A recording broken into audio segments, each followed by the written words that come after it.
انسان کی سب سے زیادہ پسندیدہ چیز اس کی جان ہوتی ہے، کیونکہ اس جان سے بہت سارے رشتے، بہت سارے تعلق جڑے ہوتے ہیں، جیسے ماں باپ کا رشتہ، بھائی بہنوں کا رشتہ، خاندان کا رشتہ اور خود اس کی بیوی کا رشتہ۔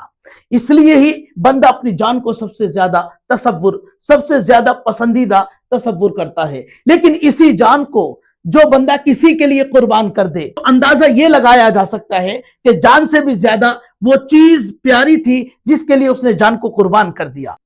جی ہاں، میں بات کر رہا ہوں دانش عالم کے بارے میں۔ محض 22 سال کی عمر کا لڑکا تھا جو پہلی پوسٹنگ پہ گیا تھا، لیکن اس دیش کے لیے شہید ہو گیا اور دنیا بھر میں اس کا نام امر ہو گیا، اور مسلمانوں کو اور ہندوستانیوں کو ایک پیغام دے کر چلا گیا، کر چلے ہم فدا جان و تن ساتھیوں، اب تمہارے حوالے وطن ساتھیوں۔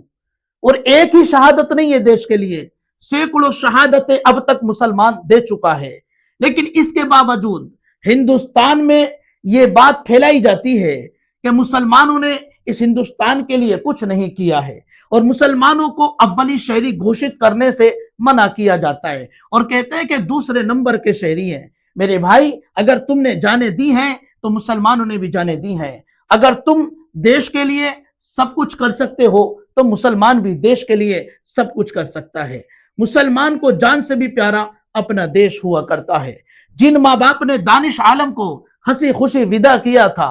اور جن دانش عالم کے بہن بھائیوں کے دلوں میں ارمان تھے کہ دانش واپس آئے گا، اس کی شادی رچائیں گے، بال بچے ہوں گے، خوب کھیلیں گے کودیں گے، مزے سے زندگی گزاریں گے، لیکن نہ ماں باپ کو معلوم تھا، نہ بہن بھائیوں کو معلوم تھا کہ دانش عالم جا تو جیوت رہا ہے لیکن آئے گا تو مرت ہو کر آئے گا۔ کسی کو علم نہیں تھا، لیکن ایسا ہی ہوا کہ دانش عالم تو آیا لیکن بول نہیں سکتا تھا، دانش عالم تو آیا لیکن سینے سے نہیں لگا سکتا تھا، اس لیے کہ اب اس نے دیش کے لیے اپنی جان کو قربان کر دیا تھا، اور اس کا جسم مرت ہو کر کے آیا تھا۔ میرے دوستو، جس جسم پر وہ وردی لے کر گیا تھا، اسی جسم پہ وہ ترنگے جھنڈے کو لے کر آیا، اور تمام ہندوستانیوں کو ایک بہترین پیغام دیا کہ میں ایک مسلمان ہوں، میں دیش کا غدار نہیں، دیش کا وفادار ہوں، میں دیش کے ساتھ بے وفائی کرنے والا نہیں، میں دیش کے ساتھ وفا کرنے والا ہوں، اس لیے کہ میرے بڑوں نے بھی دیش کے لیے جانیں دیں، بیویوں کو بیوہ کر دیا اور بچوں کو یتیم کر دیا اس دیش کے لیے، تو میں بھی انہی کا سپوت ہوں، اور میں بھی انہی کی نسل سے ہوں کہ